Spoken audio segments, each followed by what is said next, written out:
నమస్కారం, నా పేరు దివ్య. వార్తల్లో ముందుగా ముఖ్యాంశాలు.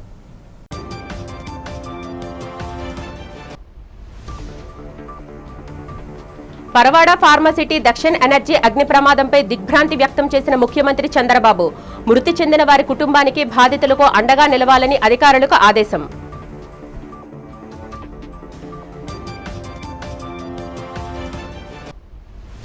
మాజీ ముఖ్యమంత్రి వైసీపీ అధినేత వైఎస్ జగన్పై మండిపడ్డ రాష్ట్ర మంత్రి నిమ్మల రామానాయుడు నిరాశ నిస్పృహతో ప్రాంతాలు, కులాలు, మతాల మధ్య చిచ్చుపెట్టి చలికాచుకోవాలని జగన్ చూస్తున్నారని విమర్శ.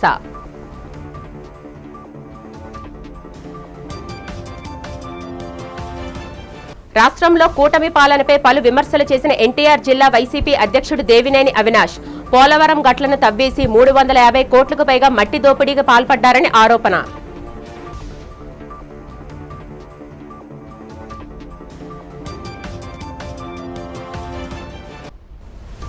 జనసేన అధినేత పవన్ కళ్యాణ్ పై వైసీపీ దుష్ప్రచారాన్ని తిప్పికొట్టిన విశాఖ జనసేన ఎమ్మెల్యే వంశీకృష్ణ శ్రీనివాస్ పవన్ కళ్యాణ్ కుల రాజకీయాలకు లొంగే వ్యక్తి కాదని ఒక శక్తి అని వెల్లడి. అనకాపల్లి జిల్లా పరవాడలోని ఫార్మాసిటీలో దక్షిణ ఎనర్జీలో జరిగిన అగ్ని ప్రమాద ఘటనపై ముఖ్యమంత్రి చంద్రబాబు నాయుడు విచారం వ్యక్తం చేశారు. ఈ ఘటనలో 2 కార్మికుల మృతిపై సీఎం తన సంతాపం తెలియజేశారు. జిల్లా అధికారులతో మాట్లాడి ప్రమాదం జరిగిన తీరుపై సీఎం వివరాలు అడిగి తెలుసుకున్నారు. ప్రమాదం జరిగిన వెంటనే ఫార్మాసిటీ అగ్నిమాపక కేంద్రం నుంచి 2, పరవాడ నుంచి మరొక అగ్నిమాపక శకటాలు చేరుకొని మంటలు అదుపులోకి తెచ్చాయని అధికారులకు సీఎం వివరించారు. ప్రమాదంలో గాయపడిన వారికి మెరుగైన చికిత్స అందించాలని సీఎం చంద్రబాబు ఆదేశించారు. బాధిత కుటుంబాలకు అండగా నిలవాలని సూచించారు.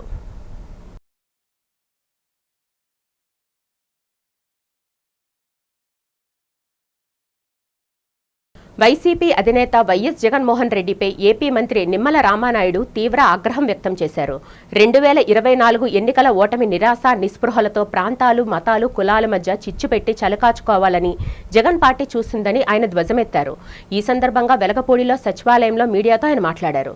సాక్షాత్తు కలియుగ దైవం వెంకటేశ్వర స్వామి ప్రసాదాన్ని అపవిత్రం చేయాలనుకుంటే ఆ దేవుడే వారిని మొన్నటి ఎన్నికల్లో శిక్షించారని అన్నారు. పాస్టర్ ప్రవీణ్, కడప పాస్టర్ అభినయ్లను అడ్డుపెట్టుకుని మతాల మధ్య చిచ్చు పెట్టాలని చూస్తే బెడిసి కొట్టిందని ఎద్దేవా చేశారు. వైసీపీ కాపు నేతలను రెచ్చగొట్టి తప్పులు చేయించి జైలుకు పంపి రేపు బయటికి పోలేక జీవితాంతం జగన్ చుట్టూ ఉండేలా ఆయన ఎజెండా మాత్రమే అమలు చేసేలా పులివెందుల సంస్కృతిని ఏపీలో తీసుకువస్తున్నారని మంత్రి నిమ్మల రామానాయుడు తీవ్రంగా మండిపడ్డారు. పాత్రికేయ మిత్రులందరికీ కూడా ముందుగా నమస్కారాలు మీ అందరికీ కూడా తెలియజేసుకుంటూ 2024 సంవత్సరంలో రాష్ట్ర చరిత్రలో ఎప్పుడూ చూడనటువంటి ఓటమిని సవిచూసినటువంటి వైఎస్ఆర్సీపీ పార్టీ నిరాశ నిస్పృహలతోటి కుట్రలు కుతంత్రాల ఎజెండాగా పులివెందుల సంస్కృతిని ఆంధ్రప్రదేశ్ రాష్ట్రమంతా కూడా తీసుకురావాలనేటువంటి ప్రయత్నంలో భాగంగానే ప్రాంతాల మధ్య, మతాల మధ్య, కులాల మధ్య చిచ్చు పెట్టాలనేటువంటి ప్రయత్నం.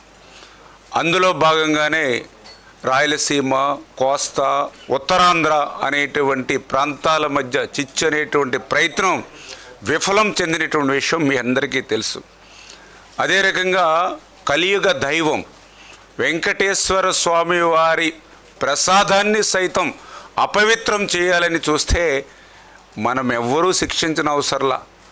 ఆ కలియుగ దైవం వెంకటేశ్వర స్వామి మొన్న ఎన్నికల్లో జగన్మోహన్ రెడ్డిని శిక్షించినటువంటి పరిస్థితి. ఏదైతే ఫాస్టర్ ప్రవీణ్, కడప ఫాస్టరు అభినయ్ ఇటువంటి వారిని అడ్డు పెట్టుకుని మతాల మధ్య చిచ్చు రాజేసి చలి కాసుకోవాలనేటువంటి జగన్మోహన్ రెడ్డి ప్రయత్నం కూడా బెడిసి కొట్టినటువంటి పరిస్థితి కూడా మొన్న మనం చూసాం. ఇటువంటి స్థితిలో ఇప్పుడు కులాల వంతు వచ్చింది గొడ్డల పార్టీకి. ఈ రకంగా ఈరోజు మళ్ళీ ఆ కులాల్లో సంబంధించినటువంటి నాయకుల్ని రెచ్చగొట్టడం, వాళ్ళ చేత తప్పులు చేయించడం, వాళ్ళని జైలుకి పంపించడం, తద్వారా వాళ్ళందరినీ కూడా జీవితాంతం తన చుట్టూ తిప్పుకోవడం. బసవతారకం ఇండో అమెరికన్ క్యాన్సర్ ఆసుపత్రి రజతోత్సవ ముగింపు వేడుకలు ఘనంగా జరిగాయి. ఆసుపత్రి చైర్మన్, హిందూపూర్ ఎమ్మెల్యే నందమూరి బాలకృష్ణ ఆధ్వర్యంలో జరిగిన ఈ మహోత్సవానికి ఏపీ సీఎం నారా చంద్రబాబు నాయుడు ముఖ్య అతిథిగా హాజరయ్యారు. ఈ వేడుకల్లో మాజీ ఉపరాష్ట్రపతి వెంకయ్యనాయుడు, కేంద్ర మంత్రులు అనుప్రియ పటేల్, పెమ్మసాని చంద్రశేఖర్, పురంధేశ్వరి దంపతులు, ఇరు రాష్ట్రాల వైద్య మంత్రులు, ప్రముఖులు పాల్గొన్నారు. ఈ సందర్భంగా సీఎం చంద్రబాబు నాయుడు మాట్లాడుతూ పేదలకు ప్రపంచ స్థాయి క్యాన్సర్ చికిత్స అందించాలనే సేవాభావంతో దివంగత నేత ఎన్టీఆర్ ఈ ఆసుపత్రిని స్థాపించారని గుర్తు చేశారు. నాడు 11 పడకలతో ప్రారంభమై నేడు 650 పడకలతో ఏటా 3 లక్షల మందికి పైగా రోగులకు సేవలు అందిస్తూ మహావృక్షంలా ఎదిగిందని కొనియాడారు. చైర్మన్ గా బాలకృష్ణ బిజీగా ఉన్నప్పటికీ అన్స్టాపబుల్ గా అద్భుత సేవలు అందిస్తున్నారని ప్రశంసించారు. అమరావతిలో 1000 పడకల క్యాన్సర్ ఆసుపత్రి ఏర్పాటుకు ముందుకొచ్చిన బాలకృష్ణను ఈ సందర్భంగా అభినందించారు. అనంతరం ఆసుపత్రి చైర్మన్ నందమూరి బాలకృష్ణ మాట్లాడుతూ నాటి ప్రధాని వాజ్పేయి చేతుల మీదుగా ప్రారంభమైన ఈ ఆసుపత్రి నేడు అత్యాధునిక పరిశోధనా కేంద్రంగా ఎదిగి పేదలకు కొండంత అండగా నిలుస్తుందని పేర్కొన్నారు. ఈరోజు ఈ యొక్క సంస్థ సక్సెస్ కారణమైనటువంటి డాక్టర్లు, మాజీ ప్రజెంట్ ట్రస్ట్ బోర్డు సభ్యులు, సిబ్బంది, దాతలు, అదే మరి క్యాన్సర్ విజేతలు కూడా ఎంతో స్ఫూర్తిదాయకంగా నిలిచారు. అలాంటి అందరికి కూడా 25 సంవత్సరాల శుభ సందర్భంగా రజతోత్సవ శుభాకాంక్షలు. ఈరోజు నాకు అందరికంటే ఎక్కువ ఆనందపడే వ్యక్తిని నేను. ఆలోచన వచ్చినప్పటి నుంచి ఇంతవరకు ఈ యొక్క హాస్పిటల్కి కాస్తో కూస్తో ఎప్పుడు వీలైతే అప్పుడు దీనికి సేవ చేసే అవకాశం నాకు వచ్చింది. దానికి ఎంతో సంతోషంగా ఉన్నానని చెప్పి కూడా నేను మీకు తెలియజేస్తున్నా. ప్రతి ఒక్క సక్సెస్కి ఒక స్టోరీ కూడా ఉంటుంది. మా అత్తమ్మ బసవతారకం గారు మా కుటుంబానికి ఒక పెద్ద దిక్కు. ఎన్టీఆర్ సినిమాల్లో బిజీగా ఉండేవారు. ఆయనకి ఎప్పుడు కూడా టైం ఉండేది కాదు. అంత పెద్ద కుటుంబాన్ని ఎంతో విలువలతో, క్రమశిక్షణతో పెంచారు. కుటుంబంలో అనుబంధాలు, ఆప్యాయతలు పంచారు. అందరినీ ఎంతో ప్రేమగా, కేరింగ్గా చూసుకునేవారు. నా ఉద్దేశంలో చాలామంది చూశాను, కానీ అవి ఒక మానవతావాది. న్యూఢిల్లీలో జరిగిన ఎక్స్ప్రెస్ అడ్డా వేదికగా ఏపీ విద్యా, ఐటీ శాఖల మంత్రి నారా లోకేష్ కీలక వ్యాఖ్యలు చేశారు. గత ప్రభుత్వంలో పతనమైన వ్యవస్థలను బాధ్యతాయుతంగా చక్కదిద్దుతున్నామని, చట్టాన్ని ఉల్లంఘించిన వారిపై చర్యలు తప్పవని స్పష్టం చేశారు. ఏపీలో రియల్ టైం గవర్నెన్స్ ద్వారా 1000 సేవలకు ఒకే వాట్సాప్ నంబర్కు అనుసంధానించామన్నారు. నిజమైన మార్పు విద్యతోనే సాధ్యమని నమ్మి చాగంటి కోటేశ్వరరావు సహకారంతో పాఠ్యపుస్తకాల్లో నైతిక విలువలకు ప్రాధాన్యత కల్పించామని చెప్పారు. నీట్ ప్రవేశ పరీక్షల్లో సంస్కరణలు రావాలని, ఒకే రోజు పరీక్ష విద్యార్థుల భవిష్యత్తును శాసించకూడదని అభిప్రాయపడ్డారు. దేశ స్థిరత్వం కోసం ఎన్డీఏకు టీడీపీ మద్దతు బేషరతుగా ఉంటుందని, అయితే వక్ఫ్ బిల్లులు, డీలిమిటేషన్లపై తమ అభిప్రాయాలను అంతర్గతంగా కేంద్రానికి తెలియజేశామన్నారు. స్టాన్ఫర్డ్ ఐక్యూ ఇస్తే పాదయాత్ర తనకు ఈక్యూ నేర్పిందని గుర్తు చేసుకున్నారు. ఏపీలో 6 గిగావాట్ల డేటా సెంటర్ల ఏర్పాటుతో పాటు లిఫ్ట్ పాలసీ ద్వారా ఫార్చ్యూన్ 500 కంపెనీలకు కేవలం 99 పైసలకే భూమి కేటాయిస్తున్నామన్నారు. దీనివల్ల ఇప్పటికే టీసీఎస్, ఇన్ఫోసిస్, కాగ్నిజెంట్, ఐబీఎం వంటి దిగ్గజ సంస్థలు రాష్ట్రానికి వచ్చాయని వివరించారు. In Andhra we have started collecting data sets from across different ministries and integrating it to a single data lake where decisions can be taken in a meaningful manner.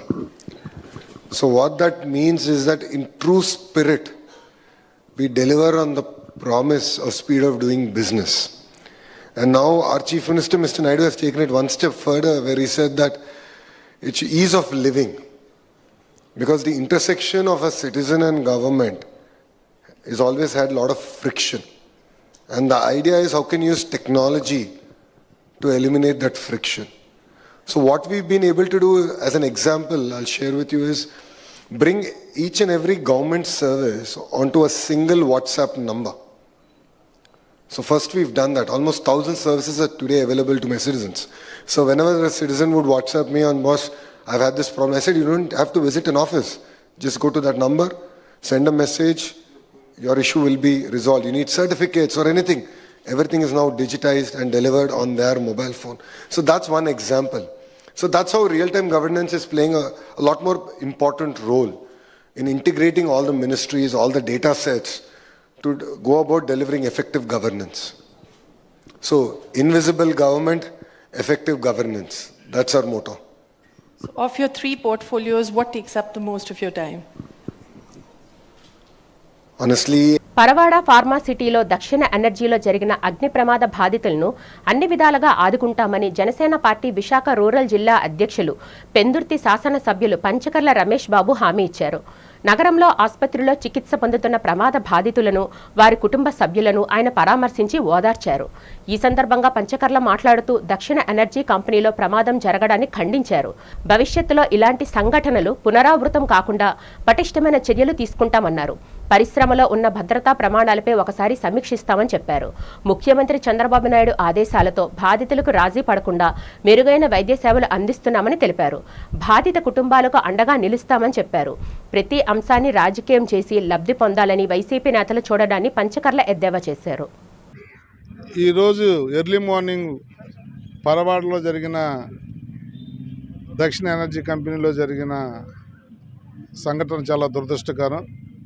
మాకు కూడా బాధగా ఉంది. సంఘటన జరిగినప్పుడల్లా మళ్ళీ ఇది జరగకుండా జాగ్రత్తలు తీసుకుంటామని మేము ఎంత గట్టిగా చెప్పినప్పటికీ కూడా మళ్ళీ జరగటం మాకు కూడా బాధగా ఉంది. బాధిత కుటుంబాలతో పాటు మేము కానీ మీరు కానీ సమాజంలో ఉన్న ప్రతి ఒక్కరూ కూడా బాధపడుతూ ఉన్నాం. ఎన్ని జాగ్రత్తలు తీసుకున్నా గౌరవ ముఖ్యమంత్రి గారే స్వయంగా రివ్యూస్ పెట్టి వాళ్ళకు వార్నింగ్ చేస్తూ ఉన్నారు. ఉప ముఖ్యమంత్రి గారు పొల్యూషన్ మీద కానీ జాగ్రత్తల మీద కానీ ఆయన రివ్యూలు తీసుకుంటున్నారు. చాలా వరకు కట్టడైనప్పటికీ కూడా అడపాదడపా ఇలాంటి సంఘటనలు జరగటం ఆ బాధిత కుటుంబాలతో పాటు మేము కూడా చాలా బాధపడుతూ ఉన్నాం. అయితే ఈ సంఘటనలో దురదృష్టకరమైన అంశం ఏంటంటే 2 చనిపోయిన వాళ్ళు కూడా కుర్రవాళ్ళు. ఒక అతను చోడవరం అతనైతే 3 ఆడపిల్లలు 34 సంవత్సరాలు. మరి ఇతను అచ్యుతాపురం అతనైతే 24 సంవత్సరాలు. పూర్తిగా కుటుంబం ఆయన మీద ఆధారపడిన నేపథ్యం. ఈ ఇద్దరికి కూడా తగిన రీతిలో తగిన న్యాయం చేసే బాధ్యత మేము తీసుకుంటామని చెప్పి అక్కడ చెప్పొచ్చాం. ఆల్రెడీ అక్కడ కంపెనీతో మా జాయింట్ కలెక్టర్ గారు, మా డిఎస్పీ గారు, మా ఏపీఐసి వాళ్ళు అందరూ కలిపి కూర్చోబెట్టి మాట్లాడుతూ ఉన్నారు. ఈ చనిపోయిన ఇద్దరు తాలూకా పెద్దలు కూడా ఆ మీటింగ్లో కూర్చోబెట్టి ఇక్కడికి వచ్చి రావటం జరిగింది. ఎట్టి పరిస్థితుల్లో వాళ్ళకి చనిపోయిన వాళ్ళని తీసుకురాలేకపోయినా వాళ్ళకి జరిగే న్యాయంలో మాత్రం ఎక్కడా ఉదాసీనత ఉండకుండా మంచి న్యాయం చేయాలని చెప్పి కూడా చెప్పేసి రావటం జరిగింది. మరి అదే కాదు, ఎంక్వైరీ చేశారు. ఆ ఎంక్వైరీలో కంపెనీ తప్పుంటే నిర్దాక్షిణ్యంగా ఏ మాత్రం మోహాటం లేకుండా వాళ్ళ మీద తగు చర్యలు తీసుకోవాలని కూడా అక్కడ డిమాండ్ చేసి వచ్చాం. తప్పకుండా కంటిన్యూ ఫాలోఅప్ చేస్తాం. కంపెనీ తప్పుంటే తగు చర్యలు కూడా తీసుకుని వాళ్ళ మీద క్రిమినల్ కేసులు కూడా పెట్టే ఆలోచన కూడా చేస్తూ ఉన్నాం. మరి ఆ కుటుంబానికి ఇంతకన్నా ఈ టైంలో మేము చెప్పగలిగింది ఏమీ లేదు. ఆ కుటుంబానికి మనందరం అండగా ఉండటం, ఆ కుటుంబానికి మంచి ప్యాకేజీ డబ్బులు వచ్చేవి ఇలాగా తోడ్పడటమే మనం చేయగలిగింది. ఆ కుటుంబానికి అన్ని రకాలు కూడా ఈ 2 కుటుంబాలకి ప్రభుత్వం అండదండగా ఉంటుంది. గౌరవ ముఖ్యమంత్రి గారు ఆదేశాల మేరకు వారికి న్యాయం చేసే బాధ్యత కూడా మేము తీసుకుంటామని మీకు మాటిస్తాము. వైఎస్ఆర్సీపీ ఎన్టీఆర్ జిల్లా అధ్యక్షుడు దేవినేని అవినాష్ కూటమి ప్రభుత్వంపై తీవ్ర స్థాయిలో ధ్వజమెత్తారు. ఈ సందర్భంగా తాడేపల్లి వైఎస్ఆర్ కాంగ్రెస్ పార్టీ కార్యాలయంలో ఆయన మీడియాతో మాట్లాడారు. కూటమి పాలన జిల్లాలో మట్టి, ఇసుక, ఫ్లైఆస్ దందా విచ్చలవిడిగా సాగుతుందని ఆరోపించారు. విజయవాడ ఎంపీ కేశినేని చిన్ని ఆధ్వర్యంలో పోలవరం కుడికాలువ గట్లను తవ్వేసి 350 కోట్లకు పైగా మట్టి దోపిడీకి పాల్పడుతున్నారని మండిపడ్డారు. విజయవాడలో ఎంపీ అంటే మెంబర్ ఆఫ్ పార్లమెంట్ కాదు, మట్టి పేకాటగా మార్చేశారని ఎద్దేవా చేశారు. రేషన్ బియ్యం, ఇసుకతో పాటు దేవాదాయ భూములను సైతం కబ్జా చేస్తున్నారని విమర్శించారు. మంత్రి నారా లోకేష్ అండ చూసుకునే అధికారులను బెదిరిస్తున్నారని, అయినా యంత్రాంగం చోద్యం చూడడం దారుణమన్నారు. ఇదే సమయంలో కృష్ణలంక పోలీస్ స్టేషన్లో సీసీ ఫుటేజ్ మాయం కావడంపై తీవ్ర ఆందోళన వ్యక్తం చేస్తూ టాస్క్ ఫోర్స్ పోలీసులు సాయికృష్ణను పిఎస్కు తెచ్చిన తర్వాత ఏం జరిగిందో కమిషనర్ సమాధానం చెప్పాలన్నారు. నగరంలో గంజాయి, పేకాట, సెటిల్మెంట్లు యథేచ్ఛగా జరుగుతున్నాయని, ప్రభుత్వం వేసే సీట్ మీద నమ్మకం లేదన్నారు. ఈ మొత్తం వ్యవహారాలపై తక్షణమే సీబీఐ విచారణ జరిపించాలని దేవినేని అవినాష్ డిమాండ్ చేశారు. ఈరోజు వైఎస్ఆర్ కాంగ్రెస్ పార్టీ తరఫున మేము అందరం చెప్తున్నాం, ఒక్క విజయవాడలో ఈ విధంగా చేస్తుంటే రాష్ట్ర వ్యాప్తంగా మిగిలిన కూటమి నాయకులు ఏ విధంగా చేస్తున్నారో కూడా మన అందరం కూడా ఒకసారి చూసుకోవాలి. పోలవరం కురి ప్రధాన కాలువ గట్లన్నీ గారు తవ్వేసి మొత్తం అంతా గారా ఈరోజు తరలించే కార్యక్రమం ఈరోజు వాళ్ళందరూ గారు చేస్తున్నారు. ప్రభుత్వం ఏమైంది? అధికారులు ఏమయ్యారు? మైనింగ్ అధికారులు ఏమయ్యారు? రెవెన్యూ అధికారులు ఏమయ్యారు?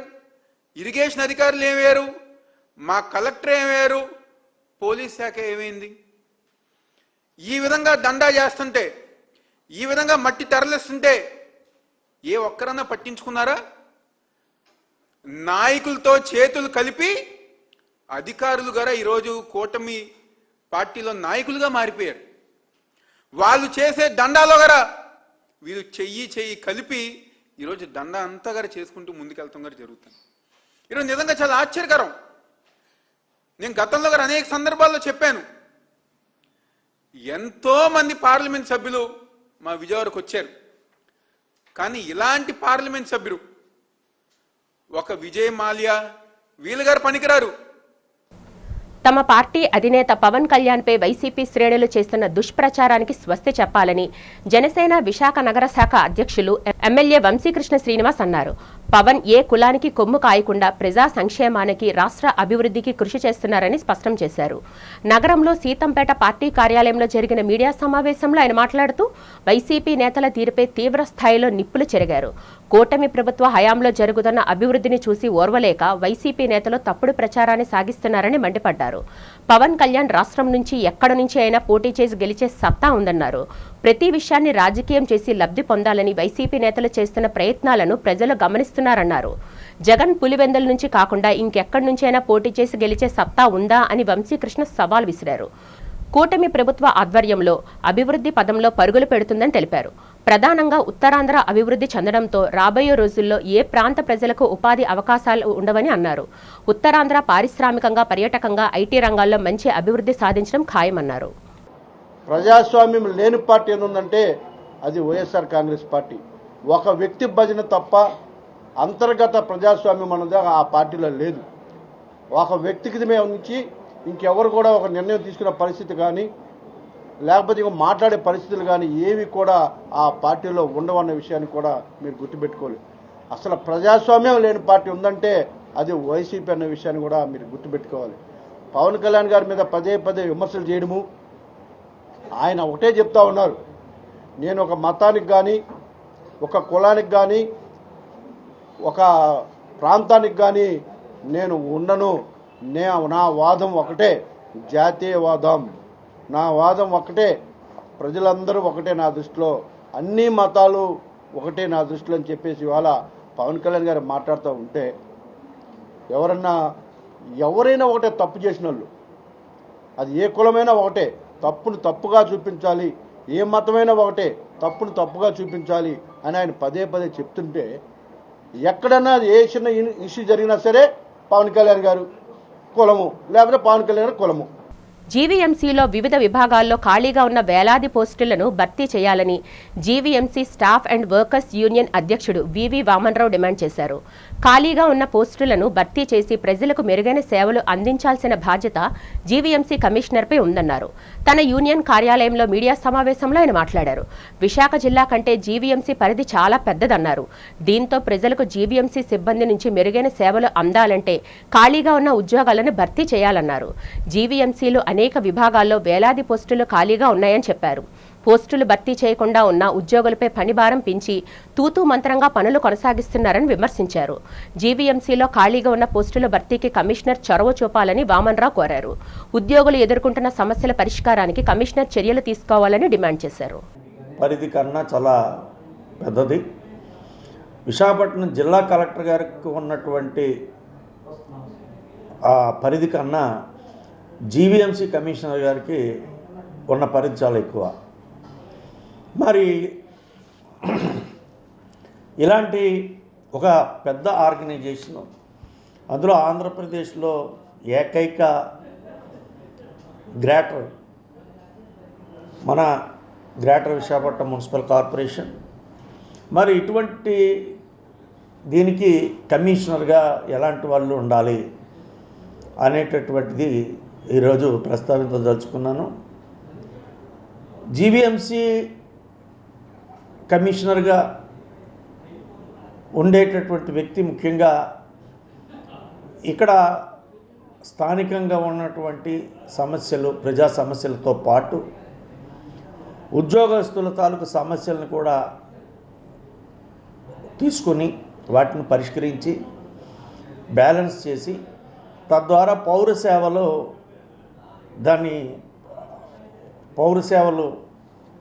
మంచి పౌర సేవలు అందించే విధంగా ఆయన విజన్ ఉండాలి. మరి కమిషనర్ గారికి, ఇప్పుడున్న కమిషనర్ గారికి ఆయన జాయిన్ అయ్యి కమిషనర్గా బాధ్యతలు స్వీకరించి సంవత్సరం అయింది. ఈ సంవత్సర కాలంలో దఫాలుగా మేము ఎన్నో రిప్రజెంటేషన్లు ఆయనకి ఇవ్వడం జరిగింది. అందులో భాగంగా కొన్ని మీకు ఉదాహరణగా చెప్తున్నాను నేను.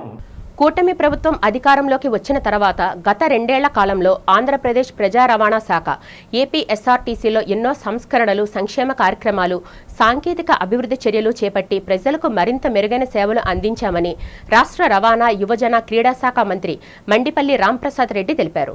ఈ సందర్భంగా అమరావతి సచివాలయంలో నిర్వహించిన విలేకరుల సమావేశంలో మంత్రి మాట్లాడారు. మహిళలు, బాలికలు, ట్రాన్స్జెండర్ల కోసం ప్రవేశపెట్టిన స్త్రీ శక్తి పథకం ద్వారా ఇప్పటి వరకు 73.62 కోట్ల మంది ఉచిత బస్సు ప్రయాణ సౌకర్యాన్ని వినియోగించుకున్నారని తెలిపారు. అలాగే దివ్యాంగ శక్తి పథకం ద్వారా 38.22 లక్షల మంది దివ్యాంగులు ఉచిత ప్రయాణ సదుపాయం పొందారని చెప్పారు. ఈ 2 పథకాల అమలుతో ఏపీ ఎస్ఆర్టీసీ బస్సుల ఆక్యుపెన్సీ రేషియో 69% నుంచి 92% పెరిగిందన్నారు.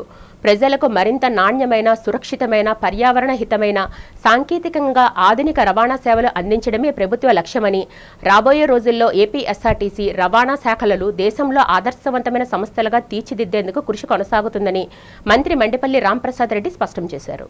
ముఖ్యంగా రవాణా శాఖ విషయానికి వస్తే మా ప్రభుత్వం ఏర్పాటైన కొత్తలో అంటే డిసెంబర్ 24లోనే వాహన్ యాప్ ఏదైతే ఉందో ఆ వాహన్ యాప్లో టోటల్గా ఆంధ్ర రాష్ట్రంలో ఉన్న రిజిస్ట్రేషన్లు అనుకోండి, వాహన బదిలీలు, అలాగే రిజిస్ట్రేషన్ రెన్యువల్స్, రూట్ పర్మిట్లు, ట్యాక్స్ వసూలు, వాహన ఫిట్నెస్ అన్ని విషయాల్లో వాహన్ పోర్టల్ కిందకి తీసుకొని వచ్చాం. ఎక్కడ ఏ విధమైన చిన్న పొరపాట్లు కూడా లేవనెత్తకుండా ఎవరైతే వాహనదారులు ఉంటారో వాళ్ళకు అందించడం జరుగుతూ వస్తూ ఉంది. అలాగే కేంద్ర పోర్టల్ సారథి మీ అందరికీ తెలుసు. దాని ద్వారా ఎల్ఎల్ఆర్ మరియు అన్ని డ్రైవింగ్ లైసెన్సులు ఇష్యూ చేసే విధంలో కూడా ఆన్లైన్ చేసి ఆన్లైన్లోనే ఏవైతే సెస్సులు చెల్లించడం, అక్కడే లైసెన్సులు ఇవ్వడం కూడా జరుగుతూ ఉంది. ఈ 2 సాఫ్ట్వేర్లు 85 ఆర్టీఏ కేంద్రాల్లో రాష్ట్ర వ్యాప్తంగా సేవలు అందించడం జరుగుతూ ఉందని మేము.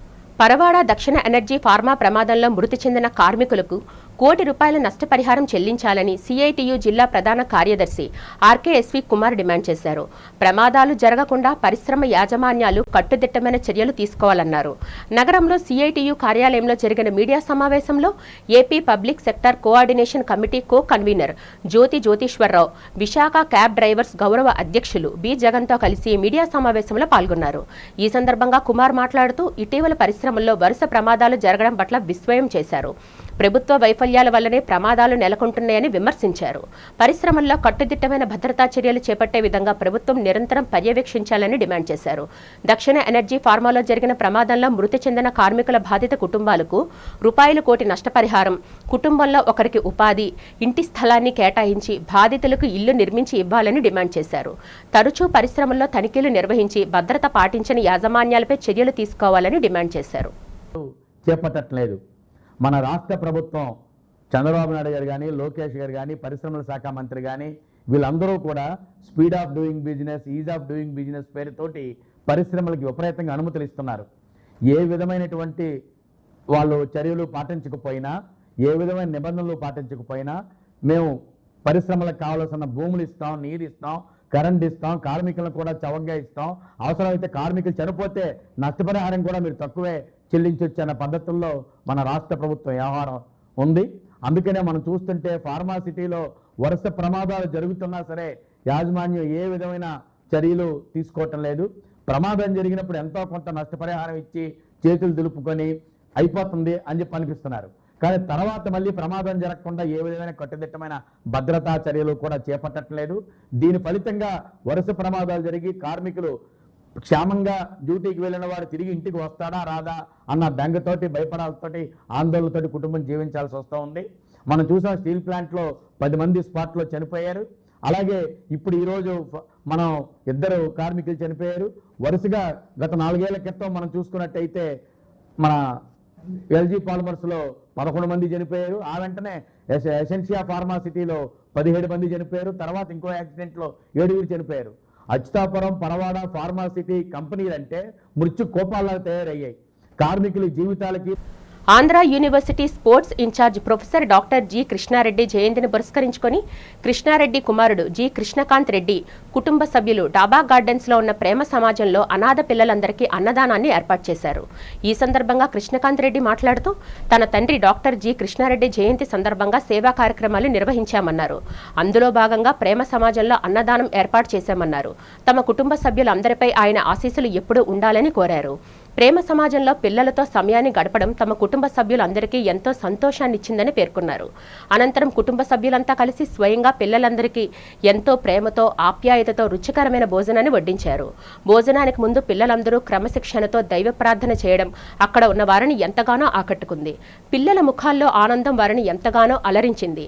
ఈ కార్యక్రమంలో కుటుంబ సభ్యులు జి స్నేహలతారెడ్డి, పూజారెడ్డి పాల్గొన్నారు. నా పేరు జి కృష్ణకాంత్ రెడ్డి. మా నాన్నగారి పేరు డాక్టర్ జి కృష్ణారెడ్డి. ఏయూలో పనిచేసేవాళ్ళు. కొద్ది కాలం క్రితం కాలం చేశారు. ఈరోజు ఆయన జయంతి సందర్భంగా ఇక్కడ మన విశాఖపట్నం ప్రేమ సమాజంలో అనాథ పిల్లలందరికీ అన్నదానం ఏర్పాటు చేశాం. ఎక్కడున్నా ఆయన అనుగ్రహం, ఆయన దీవెన మా మీద ఉండాలని కోరుకుంటున్నాం. అలాగే ఇక్కడ పిల్లలందరూ చూసి మాకు కూడా చాలా ఆనందం వేసింది. సో ఈ రోజు ఇలా జరుపుకోవడం అనేది మా కుటుంబ సభ్యులకు చాలా ఆనందం కలిగించింది. Thank you. ప్రజలకు ఇచ్చిన హామీలను 90% పైగా అమలు చేశానని విశాఖ దక్షిణ నియోజకవర్గ శాసనసభ్యులు శ్రీనివాస్ తెలిపారు. 31వ వార్డులో 98.75 లక్షల రూపాయల వ్యయంతో నిర్మించనున్న కళ్యాణ మండపం మొదటి అంతస్తు నిర్మాణ పనులకు శంకుస్థాపన చేశారు. ఈ సందర్భంగా వంశీకృష్ణ శ్రీనివాస్ మాట్లాడుతూ ఈ ఏడాది డిసెంబర్ నెలాఖరులోగా ప్రజలకు ఇచ్చిన ప్రధాన హామీలను నెరవేర్చేందుకు కట్టుబడి ఉన్నానని స్పష్టం చేశారు. తన నియోజకవర్గాన్ని ఆదర్శ నియోజకవర్గం లక్ష్యమని తెలిపారు. ఇప్పటికే వార్డులో కోట్లాది రూపాయలతో అభివృద్ధి కార్యక్రమాలు చేపట్టడం జరిగిందని వంశీకృష్ణ చెప్పారు.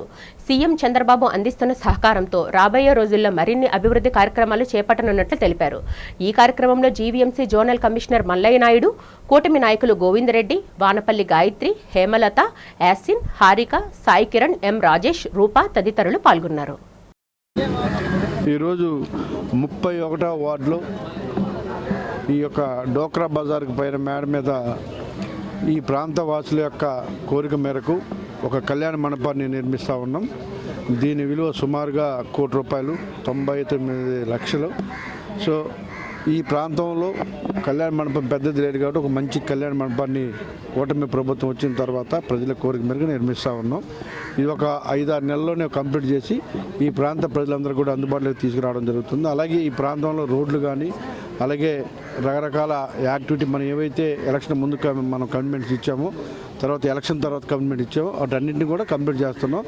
మ్యాక్సిమం డిసెంబర్ కల్లా మొత్తం మనం ఏవైతే పేపర్ వర్క్ చేసుకున్నామో, ఏవైతే కమిట్మెంట్స్ ఇచ్చామో, ఈ ప్రాంతాన్ని ఏ విధంగా అభివృద్ధి చేయాలనుకున్నామో అవన్నీ కూడా ఈ డిసెంబర్కి అన్నీ కూడా కంప్లీట్ చేస్తాం. ఓ పక్క జనతా బజారు, మరో పక్క రైతు బజారు, మరో పక్క నెహ్రూ బజారు, వీటన్నింటినీ కూడా మనం పూర్తి స్థాయిలో డెవలప్ చేస్తున్నాం. ఈ ప్రాంతాన్ని కూడా అన్నీ మనం ఇచ్చిన మాట ప్రకారం రూపురేఖలు మారుతూ ఇప్పుడే పోర్ట్ చైర్మన్ గారు కూడా కలవడం జరిగింది. ఆయన కూడా మనకి ఏవైతే హామీలు ఇచ్చారో వాటన్నింటినీ కూడా నెరవేరుస్తూ ఉన్నారు. వాళ్ళు పోర్టులు కూడా సిఎస్ఆర్ పడడం ద్వారా పూర్తి స్థాయిలో మనకు సర్వీస్ అందిస్తూ ఉన్నారు. వాళ్ళు కూడా ప్రత్యేకంగా ధన్యవాదాలు. Thank you. వార్తలు ముగించే ముందు ముఖ్యాంశాలు మరొకసారి చూద్దాం.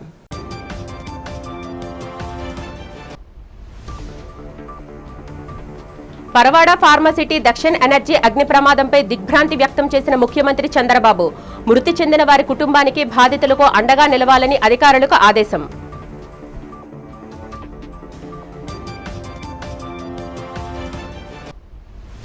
మాజీ ముఖ్యమంత్రి వైసీపీ అధినేత వైఎస్ జగన్పై మండిపడ్డ రాష్ట్ర మంత్రి నిమ్మల రామానాయుడు.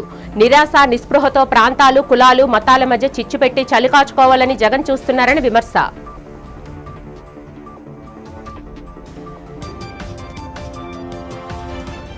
రాష్ట్రంలో కూటమి పాలనపై పలు విమర్శలు చేసిన ఎన్టీఆర్ జిల్లా వైసీపీ అధ్యక్షుడు దేవినేని అవినాష్ పోలవరం గట్లను తవ్వేసి 350 కోట్లకు పైగా మట్టి దోపిడీకి పాల్పడ్డారని ఆరోపణ.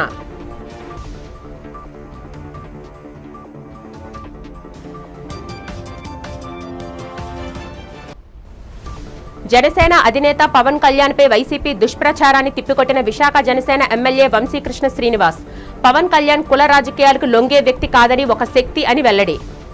ఈ వార్తలు ఇంతటితో సమాప్తం. నమస్కారం.